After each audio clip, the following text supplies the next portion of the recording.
Satu lagi kes yang telah menyebabkan kemarahan rakyat Malaysia apabila tindakan seorang lelaki yang tidak bertanggungjawab menyuap rokok elektronik ke mulut seorang bayi.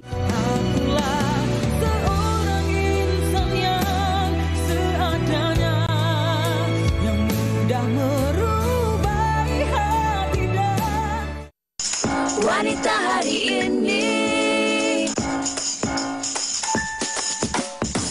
Wanita hari ini bijak mengatur, mengurus mata wataknya. Usahawati, ibu, istri, permaisuri. Wanita hari ini di zaman moden masih kekalkan adatnya. Dihormati, disayangi, disanjungi. Wanita hari ini.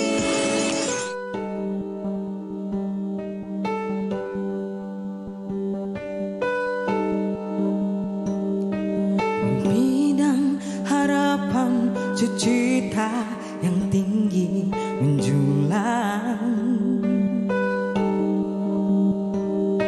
tak pernah terluahkan, hanyalah di hati tersimpan. Terpendam keterbatasan diriku menjadi penghalang. Sampai bila aku bertanya, sampai bila ku harus mencoba, bila lagi desak hatiku, bila lagi aku harus berani, lalu ku bangkit tegak berdiri, mengatur langkahku terus mendaki cita-citaku di mercu.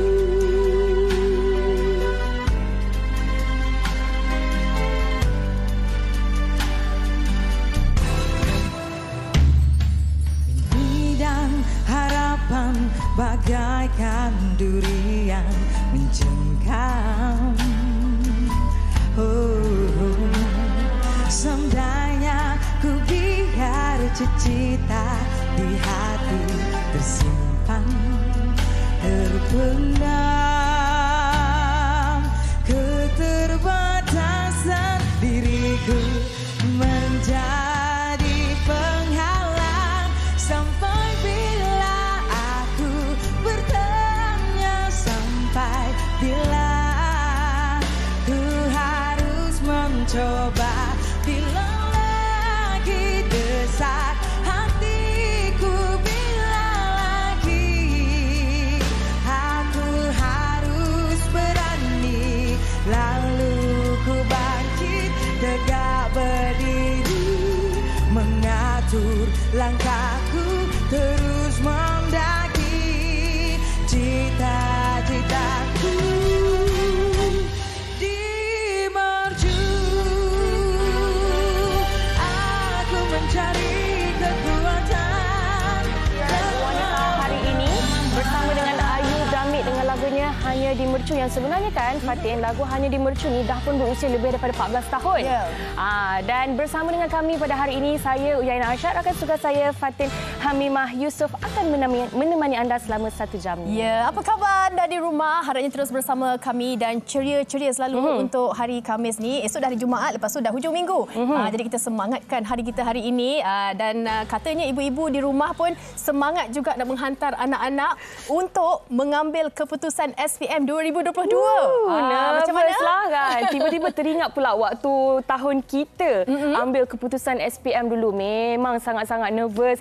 Umi saya tak tidur sepanjang malam. Mungkin ada juga ibu bapa, ibulah khususnya kan, yang macam tak senang duduk, malam tidur pun tak lena menanti keputusan anak-anak anda bagi SPM. Dan kami juga nak ucapkan tahniah kepada semua adik-adik yang menduduki peperiksaan SPM, yang mana keputusannya sudah pun diumumkan pukul 10 pagi tadi. Betul. Kalau boleh kita kongsikan sedikit lah. Lebih 10,000 calon SPM 2022 mendapat keputusan semua A. Jadi prestasi GPN ini lebih baik. Ini menurut daripada pendidikan sendirilah, Jabatan Pendidikan kan, yang mana ada prestasi yang membanggakan. Betul tu. Dan sebenarnya kan kalau bercakap tentang keputusan SPM ni kan mungkin klise untuk kita katakan tak kiralah apa sahaja keputusan anak-anak anda, terima dengan hati terbuka, dan yang lebih penting untuk kita bakar semangat mereka supaya selepas SPM ni mereka akan lebih berjaya insya-Allah. Dan untuk itu juga Fatin sudah terhubung di talian sekarang ini. Kita bersama dengan adik Nur Fakirah binti Kamarul Zaman yang merupakan pelajar dari MRSM Kulim Kedah. Assalamualaikum. Adik Fakirah, di mana anda? Hai. Hai, okey. Okey. Apa-apa pun kita nak ucapkan tahniah untuk adik Fakirah sebab dapat keputusan 8A. Bestnya. Okey. Dah alang-alang kita dapat temu bual awak ni, kongsilah sikit apa agaknya usaha tu dah usaha dah, tapi membawa kepada kejayaan hari ini ni, apa agaknya yang awak lakukan sebelum ini? Terima kasihlah atas dorongan ibu ayah semua, rakan-rakan saya boleh sampai sini lah. Oh, mak happy tak tu? Happy. Happy. Okay. Ayah happy juga. Oh, nampak ayah tu buat mini love juga tu. Okey, khabarnya juga Yana. Sebab apa mak adik Fakirah lebih happy? Sebab hari ini sebenarnya ulang tahun hari jadi ibunya. The perfect gift lah orang cakap. Betul. Dapat keputusan yang cukup memberangsangkan hadiah istimewa buat ibu yang tersayang. Tapi kan Fakirah, kalau Fakirah boleh kongsikan juga kan, orang kata disebabkan ialah pandemik yang berlaku dan sebagainya, pembelajaran di kelas pun dah jadi berbeza sedikit. Mungkin Fakirah boleh kongsikan bagaimana sebenarnya dalam cabaran yang ada tetapi masih lagi boleh fokus belajar dan skor dalam SPM. Saya kurangkan had menyebut. Betul kadang-kadang kalau tak faham sesuatu tu tanyalah kawan ke. Okey. Siapa yang insan yang paling orang kata menjadi pendorong untuk kejayaan Fakirah untuk hari ini? Semua cikgu lah. Cikgu, ibu ayah. Okey. Fakirah, apa impian dan cita-cita Fakirah? Kalau boleh nak jadi seorang cikgu. Amin. Okay, Alhamdulillah. Cikgu subjek apa tu? Matematik. Okey. Saya kenalah hire dia untuk halat. Betul-betul. Dan Urhan juga mungkin. Betul. Okey. Kami nak ucapkan tahniah sekali lagi. Semoga tercapai cita-cita awak. Sampaikan salam untuk ibu bapa awak sekali. Dan juga semua kawan-kawan dekat MRSM dan cikgu-cikgu, okey? Bye. Selamat berjaya Fakirah. Bye-bye. Terima kasih. Bye-bye. Okey. Dan bercakap mengenai ibu bapa tadi, sebenarnya kakak saya pun hari ini adalah ulang tahun hari jadinya. Happy birthday. Dan juga anaknya mengambil keputusan SPM. Jadi good luck lah untuk anak buah saya tu. Okey, apa-apa pun sekali lagi nak ucapkan tahniah kepada adik-adik semua. Dan ingat, tidak kiralah apa sahaja keputusan yang adik-adik semua terima pada hari ini, ia tidak bermakna perjalanan terhenti di situ. Sebab sebenarnya daripada SPM tu adalah permulaan kepada alam belajar di universiti dan juga alam pekerjaan kemudiannya nanti. Jadi buckle up, okey? Ini baru permulaan lah. Banyak lagi kejayaan-kejayaan yang tak semestinya kita kena lalui dalam akademik. Ada juga kita adakan TVET, kemahiran dan sebagainya. Kita kena cari mana kekuatan diri kita. InsyaAllah. Okey, semua akan berjaya. Dan Fatin, mungkin anda semua dah tahu seperti yang kita juga dah war-warkan di laman sosial dan di awal tadi juga. Okey, yang mana hari ini kita nak membawakan satu topik yang mungkin rata-rata orang ingat benda ini adalah perkara yang sama dengan satu lagi definisi tu, iaitu berkenaan dengan pengabaian. Tapi sebelum tu, kita nak saksikan kompilasi TikTok ini terlebih dahulu.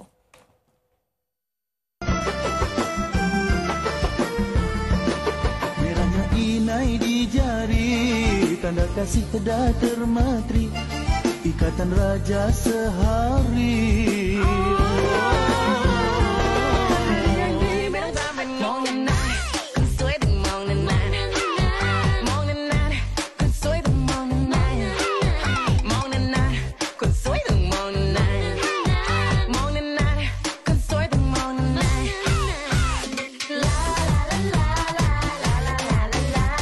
Macam nak mati tapi gaji kocik anak itu orang dulu. Tak macam budak-budak sekarang susah sikit yo. Dah lari kampung tinggal bondang dulu.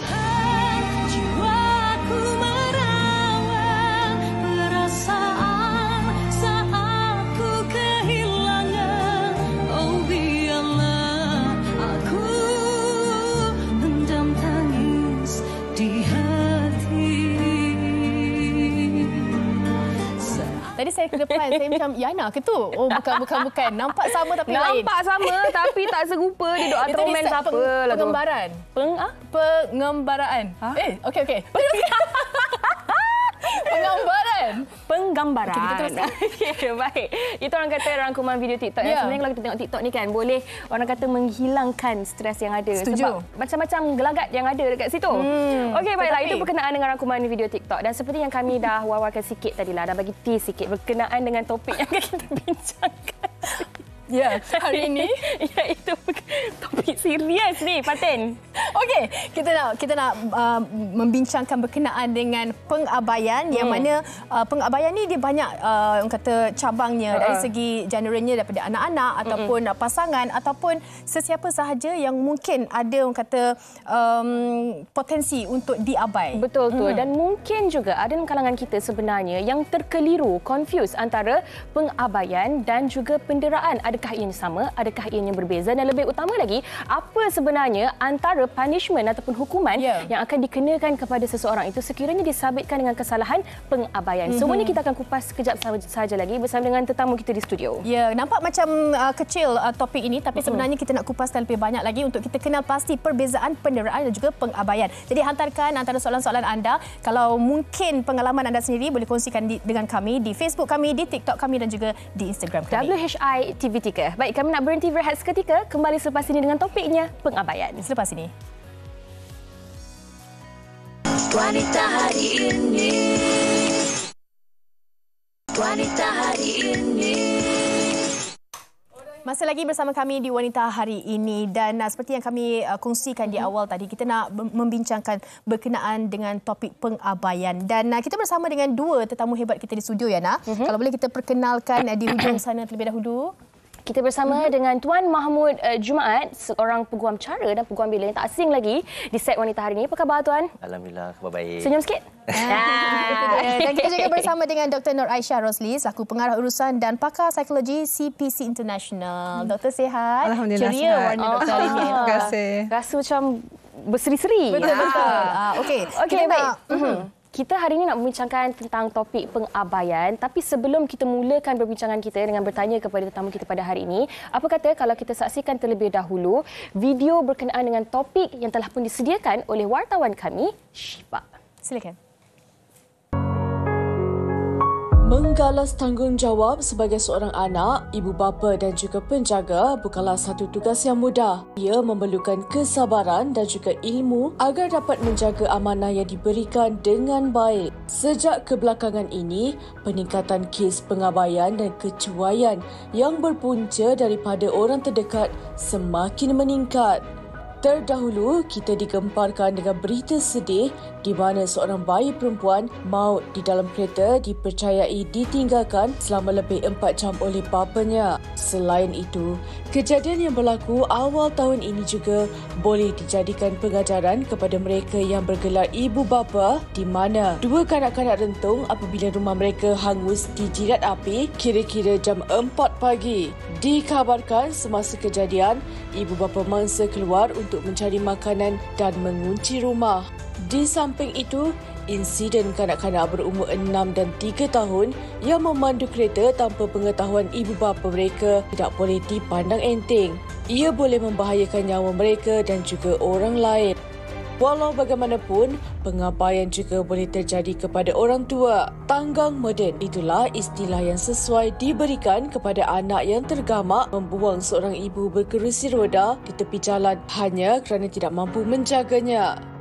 Justru itu, apakah yang menyebabkan mereka ini gagal dalam memikul amanah yang diberikan dengan baik?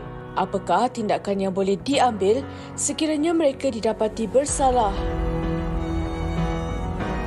Apa tindakan yang boleh diambil jika disabit kesalahan? Dan mungkin kita boleh ajukan soalan pertama kita pada Tuan Mahmud. Kalau kita bercakap mengenai pengabaian ni, kategori yang kata dari sudut perundangan dikategorikan sebagai apa yang boleh dikategorikan sebagai pengabaian ni? Baik. Okey, Fatin. Dia dalam undang-undang ni, dia ada bawah Akta Kanak-kanak. Dia dah bagi definisi dah apa itu pengabaian.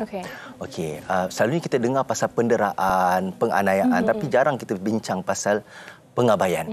Okey, dalam bawah pengabaian ni dia saya pecahkan kepada 3 lah. Satu pengabaian untuk memberi pengawasan dan pengawalan.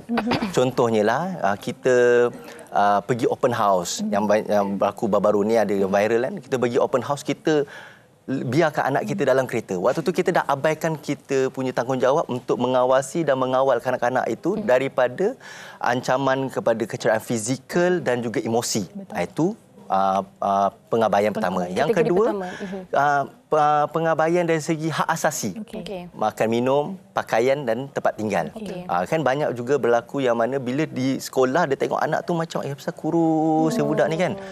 Itu dia tengok cek balik, rupa-rupanya dia tak diberi nutrisi atau makanan yang baik. Kalau tak kena report tak apa, tapi kalau kena report dia jatuh di bawah unsur-unsur pengabaian.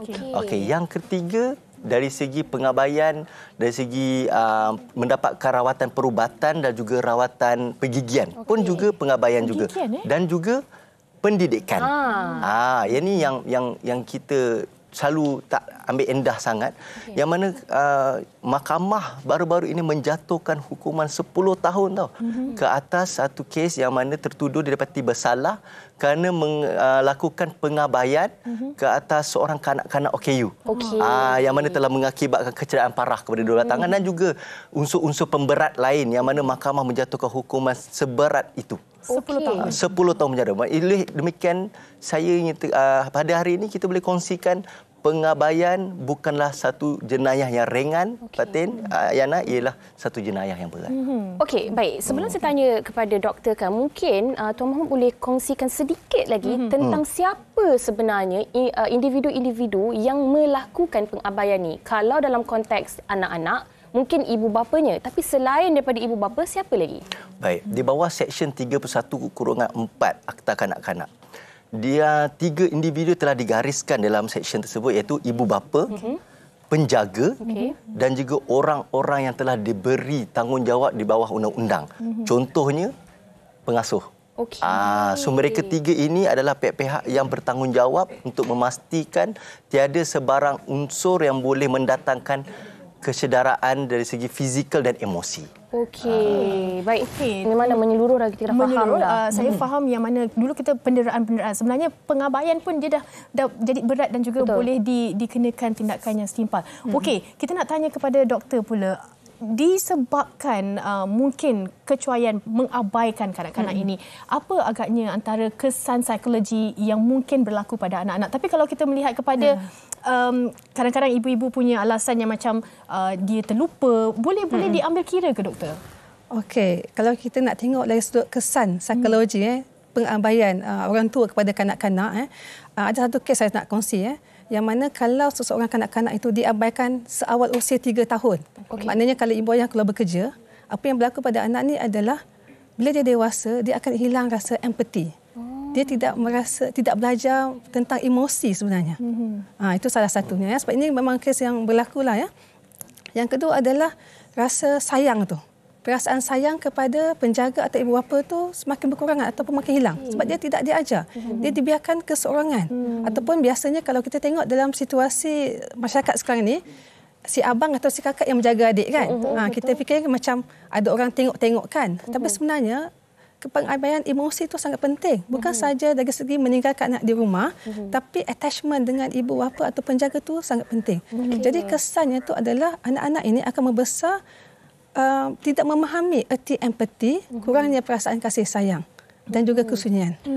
Wow, nampak macam tinggal sekejap je. Tak apa, abang tolong tengokkan adik, kakak tolong bagi susu kepada adik. Tetapi implikasinya bukan dari segi jangka pendek itu sahaja. Tetapi kesan kepada anak ini dari sudut jangka panjang yang akan orang kata mungkin akan membuatkan anak ini tadi juga menjadi seorang yang macam doktor kata itulah tak ada empati, tak ada rasa macam simpati juga kepada orang lain dan kasih sayang pun tak ada juga. Betul, dan secara tidak langsungnya apa yang doktor kongsikan tadi tu, kalau kita mengabaikan anak-anak kita, secara tidak langsung kita juga memberi ataupun membuatkan pengabaian dari sudut emosi.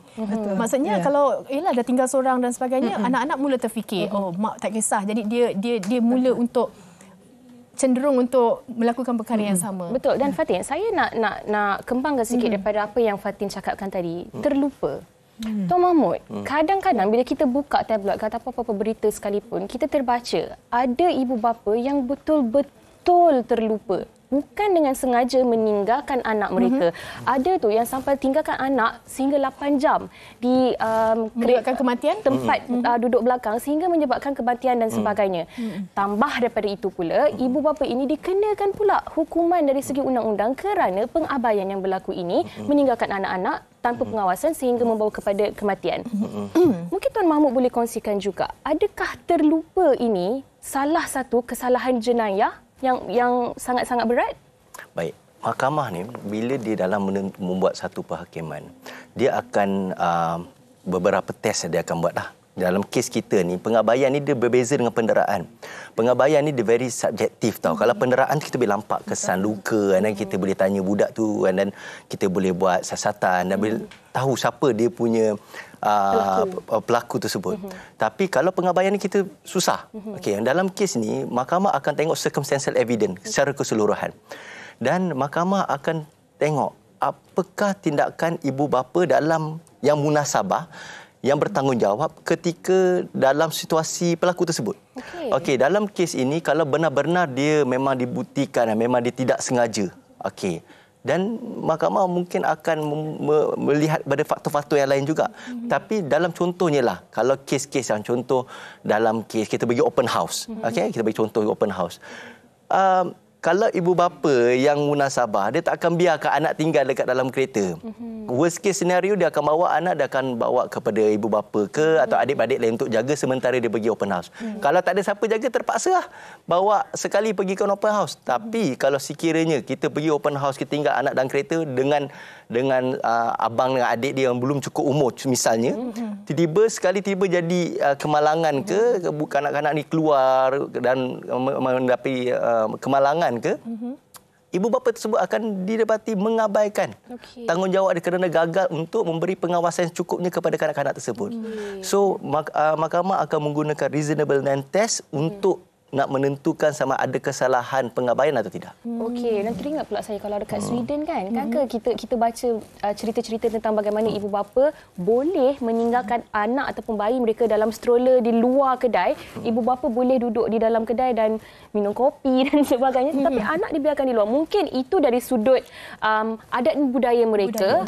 Okey untuk dilakukan di sana, tetapi tidak dalam konteks kita di Malaysia yang mana ada hukuman dan disabitkan dengan kesalahan jenayah sekiranya meninggalkan anak-anak tersebut. Betul. Dan kita dah dengar kata Tuan Mahmud dan juga doktor. Kita nak dengar juga apa kata orang ramai berkenaan dengan topik kita hari ini.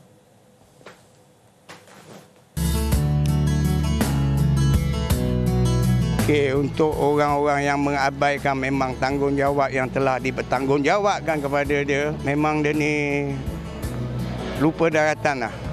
Lupa daratan, lupa apa yang orang-orang yang dekat dengan dia, terutama ibu bapa dia. Kenapa perlu nak mengabaikan ibu bapa? Bagi saya lah, kalau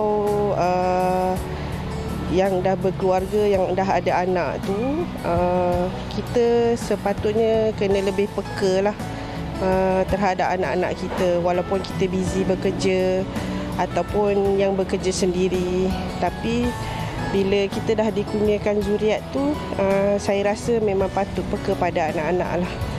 Budak sekarang makin advance. Nak tengok, kita dapat tahu kan, anak-anak kecil sekarang jenis curiosity dia tinggi. Macam nak try. Macam dia orang sekarang nampak, bapa aku tarik ini macam kita bergerak. Ada tiba-tiba tarik, kita tahu. Lagi-lagi kereta enjin hidup kan. Kita kena tengok sentiasa ambil perhatian berat lah. Macam fikir, sometimes kita kena fikir think satu langkah ke depan lah. Anak-anak mengabaikan keluarga ini adalah disebabkan pertama sekali adalah agama. Ilmu agama ni memang kena diasuh dari awal, dari kecil. Kalau ilmu agama kuat, benda ni tak akan berlaku. Okey, itu sedikit sebanyak pendapat orang ramai tentang topik kita pada hari ini, iaitu pengabaian. Rata-rata faham tahu apakah itu pengabaian, dan kita nak kembangkan lagi topik perbincangan kita pada hari ini. Banyak dari sudut perundangan dan diceritakan oleh Tuan Mahmud. Tetapi doktor, mungkin doktor boleh kongsikan juga Kenapa sebenarnya berlaku pengabaian ni oleh orang dewasa? Seperti mana yang kita ketahui, orang dewasa ni kita dah matang. Kita tahu yang meninggalkan anak kecil tanpa pengawasan dan sebagainya. Itu kalau bukan dari sudut perundangan pun secara moralnya salah. Kenapa berlaku perkara sebegini, Doktor? Banyak punca sebenarnya. Kalau kita tengok senario lah. Contohnya kalau ibu bapa yang keluar bekerja, tekanan keuangan, tekanan hidup, tidak ada pilihan. Ialah ibu bapa yang mempunyai pendapatan yang kecil, tidak mampu nak hantar anak ke taska, tadika atau pengasuh. Jadi dia tak ada pilihan. Yang penting pada ketika itu adalah untuk mencari susuk nasi, katakan, nak makan. Jadi dia fikir, logik kot yang 7 tahun ni jaga kerja adik tidur, so dalam 3 jam aku keluar kerja, sempat lagi ni, tak ada apa-apa, gas tutup apa semua. Itu satu. Yang kedua dari segi faktor tekanan. Katakanlah yang parking kereta, tertinggal selalu macam tu. Masa tu, fikiran orang yang ada dalam tekanan ni, dia banyak berfikir tau. So, yang belakang yang tinggal, yang anak dekat belakang ke tepi, dia tak perasan. Otak dia memfokus kepada masalah yang sedang dihadapi ketika itu. Dia tidak ada dalam state yang senang, relax, tenang macam ni. Dia dalam tekanan dan dia berfikir tentang masalah yang sedang dilalui sampai terlupa apa yang berlaku keliling dia. Cuba kita tengok kalau kita sedang buat kereta, kita tengah stres, kita sampai kan? Sebab kita dah selalu buat benda tu. Kita dah tahu laluan sebenarnya. Macam itulah juga orang yang dalam tekanan. Dia memfokus masalah tu, sampai kalau dia keluar kereta, dia kunci pintu, dia keluar. 8 jam kena baru teringat.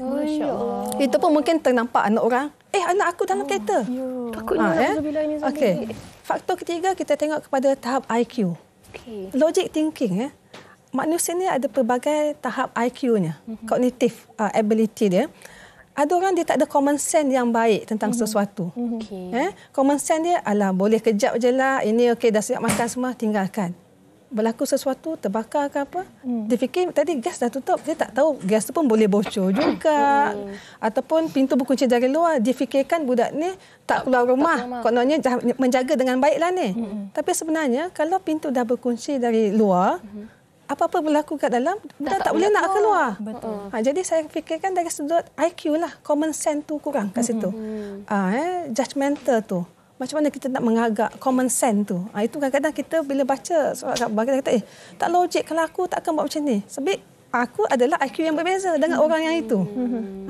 Ataupun doktor, boleh atau tidak untuk kita, kadang-kadang kan macam ibu-ibu kita, janganlah fikir bukan-bukan. Sebenarnya bukan-bukan tu kita kena fikir. Betul tak? Untuk kita tak ambil mudah untuk setiap tindakan kita. Okey, itu kita bercakap mengenai anak-anak dan ibu penjaga. Bagaimana pula pengabaian dari orang dewasa, suami atau pasangan, suami isteri, ataupun anak kepada ibu bapa mereka yang mungkin dah tua, warga emas, doktor? Benda yang paling asas pengabaian pasangan suami isteri adalah komunikasi.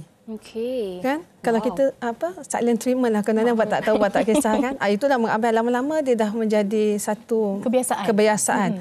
Ada orang macam tu.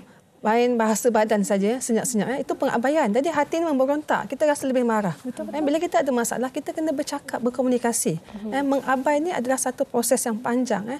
Mula-mula macam buat tak kisah. Lama-lama dari minggu ke minggu, makan bulan, makan tahun, itu dah jadi satu barah. Untuk anak-anak kepada ibu bapa, pengabaian ni, kalau kita tengok sekarang ni, anak-anak ni suka duduk di dalam bilik. Nampak simple aja. Memang kita satu rumah. Tapi kita tak tahulah dia bangun ke tak, dia nak makan ke tak.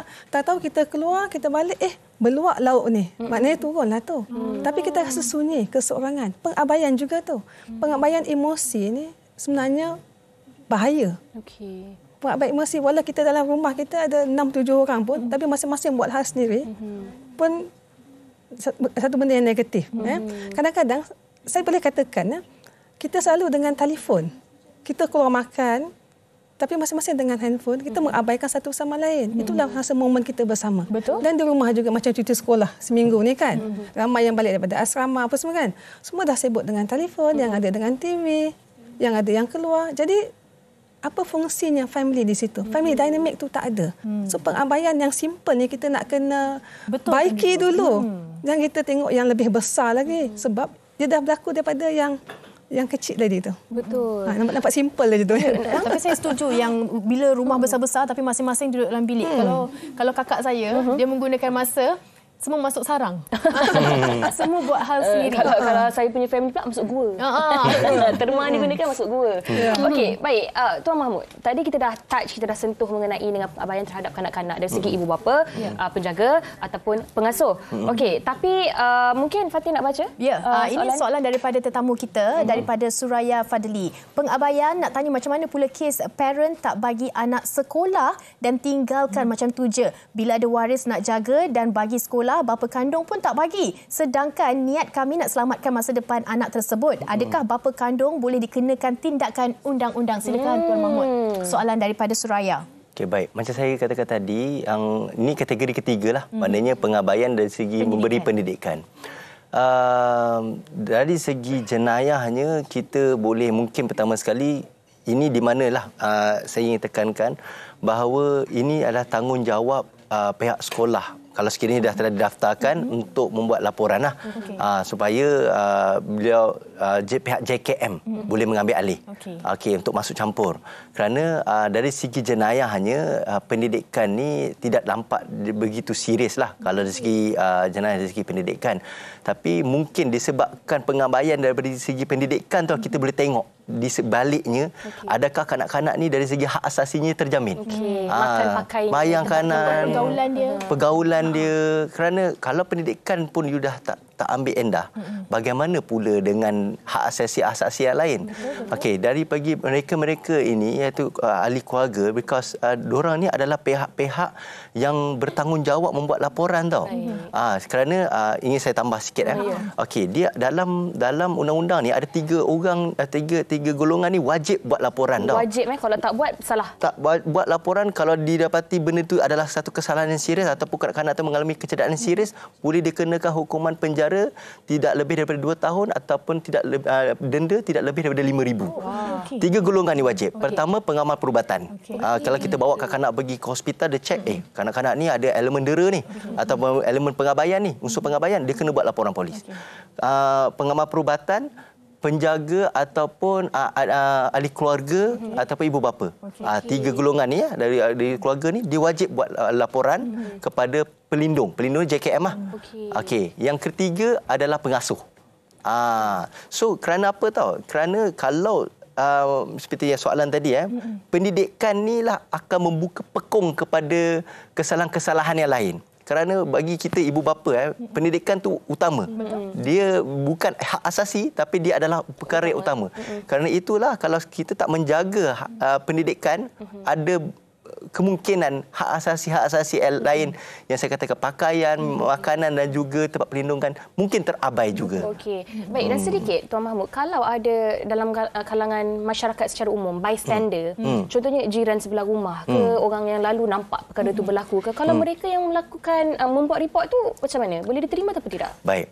Dia bergantung kepada kesalahan ataupun apa yang dia tahu. Okey, dia ada dua.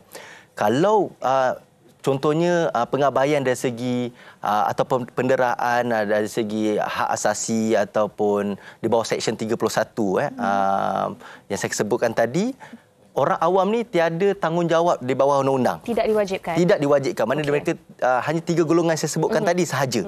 Tetapi apabila melibatkan jenayah seksual, contohnya child grooming, penyantunan seksual, sexual assault ataupun perkara melibatkan seksual di bawah Akta Kesalahan Seksual Terhadap Kanak-kanak 2017, di bawah akta tersebut, mana-mana orang yang mengetahui ataupun dimaklumkan tentang akan berlakunya atau telah berlakunya kesalahan seksual, wajib membuat laporan kepada PDRM. Baik. Kalau gagal, akan dikenakan denda tidak lebih RM5,000. Oh, itu orang awam yang akan kena. Itu orang awam akan kena. Jadi bukalah mata dan minda anda untuk kita lebih cakna lah berkenaan dengan pengabaian ni. Okey, di hujung perbincangan ni doktor, mungkin doktor boleh bantu penonton dan kita semua untuk kita lebih orang kata mengambil iktibar apa yang dah berlaku dan juga lebih ambil berat tentang tanggungjawab kita untuk elakkan pengabaian ni doktor. Okey, sebenarnya selalu pengabaian ini berlaku pada kanak-kanak. Jadi pesanan saya kepada ibu bapa atau penjaga, anak-anak ni kita tengok dia kecil. Kononnya dia macam tak faham. Kita tinggal sekejap dan sebagainya kan. Tapi sebenarnya jangka masa panjang Kalau kita selalu meninggalkan dia sendiri, mengabaikan dari sudut emosi, pendidikan dan sebagainya, besar nanti dia akan melalui keadaan-keadaan yang kita kata masalah kesihatan mental. Boleh menyebabkan depression, tekanan dan sebagainya. Dan yang paling kita takutkan, dia hilang kasih sayang pada kita. Ataupun dia just menghormati tapi tanpa kasih sayang. Betul. Ini yang kita risau ni. Ibu bapa waktu anak-anak tu kecil dia abaikan anak tu. Bila anak ni dah besar, anak ni pula yang abaikan ibu bapa pun. Na'udzubillah min zalik. Ini yang kita tak nak berlaku dalam masyarakat kita. Okey, baik. Banyak yang kita dah bincangkan berkenaan dengan topik pengabaian. Terima kasih kepada Tuan Mahmud, kepada Dr. Nur Aisyah atas perkongsian pada hari ini. Diharapkan dapat dijadikan iktibar buat kita semua kalau ada melakukan bentuk-bentuk pengabaian sebelum ini, kena belajar daripada kesilapan itu. Betul. Lebih orang kata beri perhatianlah kepada anak-anak kecil sebab mereka ini lemah. Jadi kita yang berdewasa yang lebih orang kata berfikiran terbuka ni untuk melindungi mereka, bukan mengabaikan mereka. Jadi kita nak berehat seketika. Kembali selepas ini ada persembahan daripada Ayu Jamil. Terima kasih. Wanita hari ini.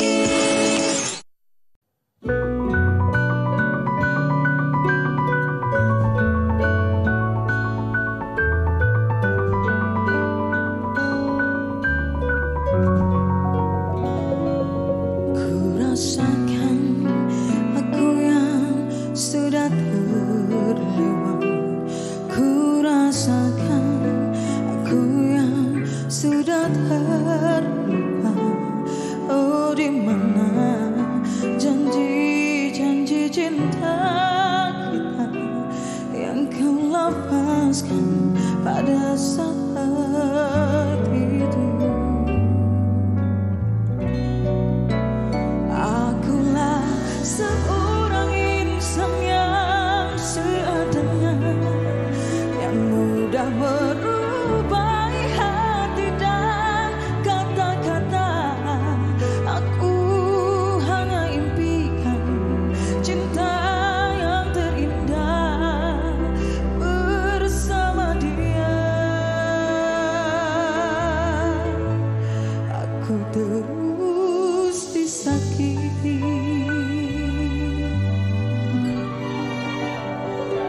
Ku rasakan aku yang sudah terlewat. Ku rasakan aku yang sudah terlupa. Oh, di mana janji-janji cinta kita yang kau lafazkan pada saat itu.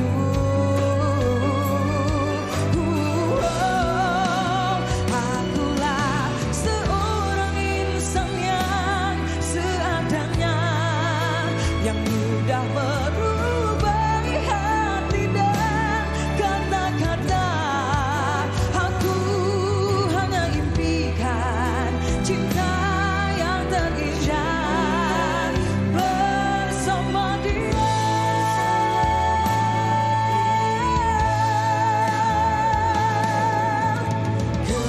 Kejamnya di akulah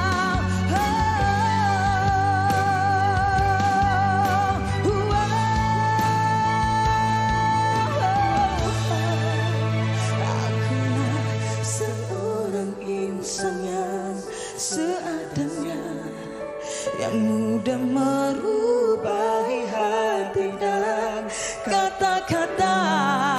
Aku hanya inginkan cinta yang terindah bersama dia.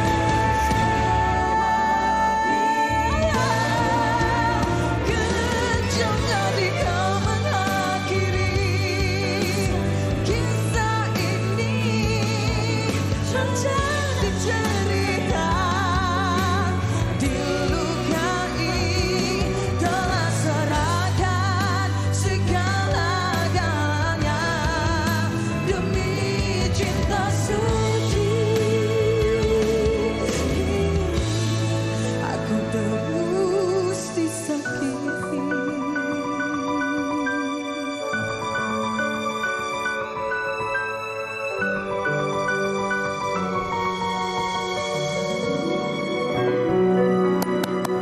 Kejam, Ayu. You memang kejam, Ayu. Alhamdulillah. Hai. Hai, Assalamualaikum. Kita tertarik tengok kesok awak. Mana? Dah sihat. Okey, Ayu, sihat? Sehat, Alhamdulillah. Ayu. Untuk lagu Kejam ni kan Ayu, sebenarnya dah rilis 5 bulan yang lalu. Betul. Okey, tetapi kenapa baru sekarang datang ke WSI? Kenapa? Sebab kita ada, macam mana, saya punya rangka promotion tu daripada radio dan ke, faham. ke Adalah dia punya television. Ada rangkanya. So, selepas tu pun, sebelum tu pun kita agak tight juga. Selepas tu dah puasa raya, so tak berkesempatan. Tak apa, asalkan Ayu dah ada dengan kita pada hari ini. Dan kabarnya juga Ayu Damit menanti 2 tahun untuk Kejam ni. Apa cerita di sebaliknya? Cerita lagu ni tak ada kena-mengena dengan yang hidup atau yang mati. Bukan tak ada. Dia dah bagi disclaimer dulu. Tak ada. Cuma kita suka tengok drama. Drama Korea, drama gitulah. Melayu kan. Jadi lagu ni sebenarnya lirik dia secara spontan. Tapi saya dibantu dengan Abang J dan juga Abang Slan. Dan komposernya daripada Cairo Daniel lah. Memang kita baru juga bekerjasama dengan beliau. Dan kita juga dibantu dengan Herda. So, ada banyak tim sebab Ayu sangat cerewet kali ini dan tunggu 2 tahun. Jadi perjalanannya semua okey? Semua okey, Alhamdulillah. Sebenarnya lagu dah siap tapi bila kita dengar balik tak cukup lagi. Tambah lagi. Ada yang tak kena Akhirnya okey dah betul-betul sedap. Barulah bagi penonton, pendengar semua dengar kan. Tapi tadi masa Ayu tengah nyanyi, kawan saya ni, kenapalah suara kita bukan macam Ayu? Ya, awak kenapa awak bagi tahu kat sini? Kalau tak saya interview awak. Jangan. Tak boleh. Nanti siapa nak jadi pengacara? Tak adalah. Ayu mempunyai suara yang lantang, suara yang agak besar kan. Adakah genre ini akan diteruskan ataupun Ayu nak cuba sesuatu yang lain pula kali ni? Ayu dah cuba pelbagai banyak genre. Tapi ballad adalah dah di hati lah. Forte. So, Ayu akan teruskan dengan ballad juga. Ada je lagu-lagu yang lain, macam rock, apa semua. Cumanya mungkin bukan di hati. Okey, kalau sedap ni. Kalau rap boleh ke tak? Rap boleh lah sikit. Ada tak lagu rap yang Ayu tahu sekarang? Cuba. Sikit je. Belanja sikit. Tahu Okey. 3, 4. No matter where you are, no matter where you heart, girl, all I know your love is being stronger. And I don't care what you say after. Gitu. Dangdut sikit pun sedap. Dangdut.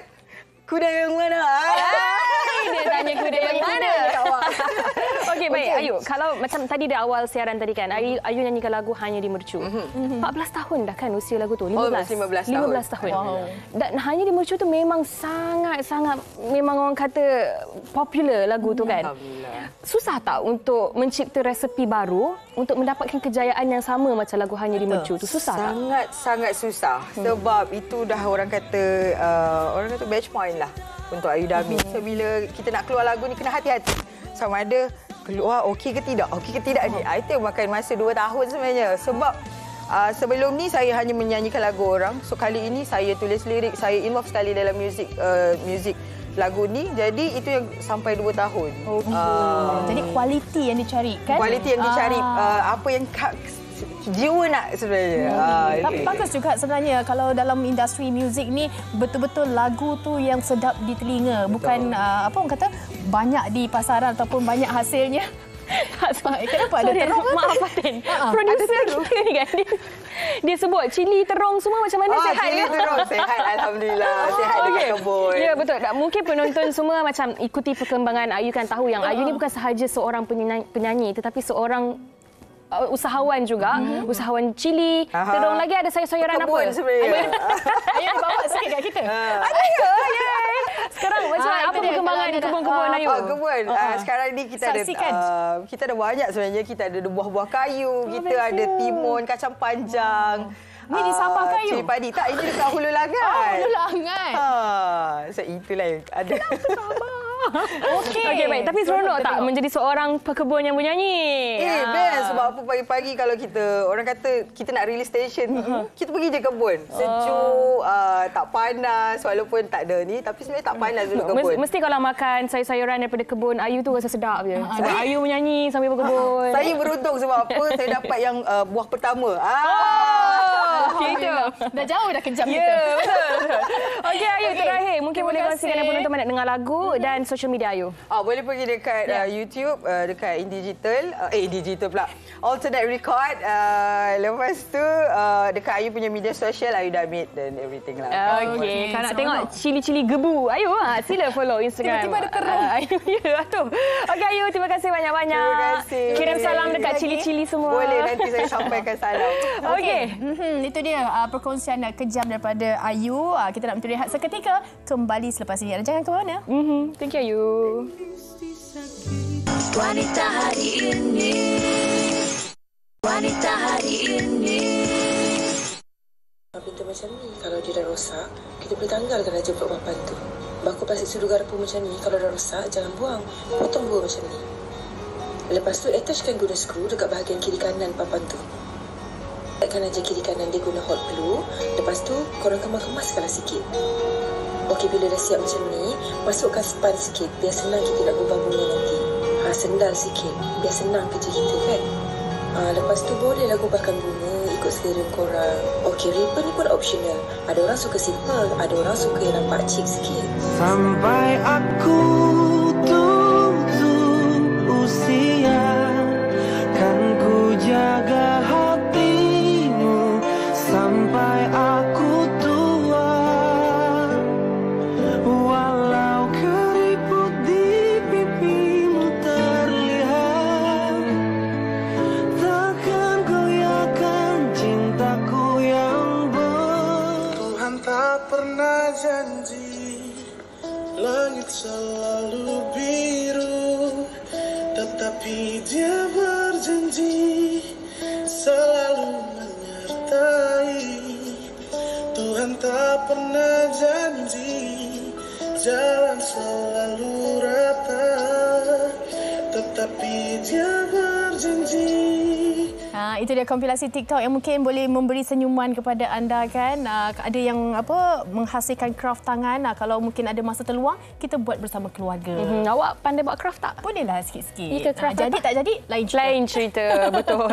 Okey, baik, kita nak ucapkan terima kasih kepada anda semua yang dah setia dengan kami selama 1 jam ni. Banyak pengisian yang kami dah kongsikan bersama dengan anda.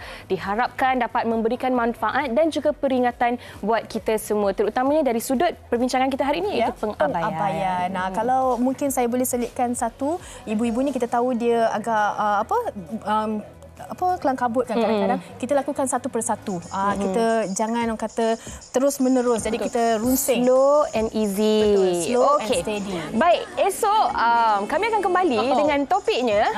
Awaklah sebut. Awaklah. Okey, sama-sama. Okey. 1, 2, 3. Perlukah seksi untuk pasangan? Saya vote for perlu.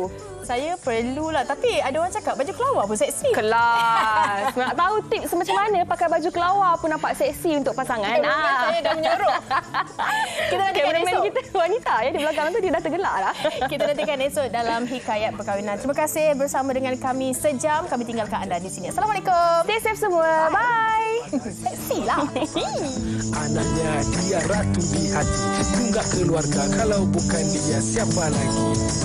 Wanita hari ini bijak mengatur, mengurus mata wataknya. Usahawati, ibu istri permaisuri. Wanita hari ini di zaman modern masih kekalkan adatnya. Dihormati, disayangi, disanjungi. Dia usahawati aliran masa kini. Dia penyambung warisan Sri Kandidia. Lemah lembut, baik budi pekerti, tapi sekal hati dia tambah berani pendidik. Puteri dalam hal jati diri dia, permaisuri kepada si suami, kepada anaknya. Dia ratu di hati, tunggak keluarga, kalau bukan dia siapa lagi?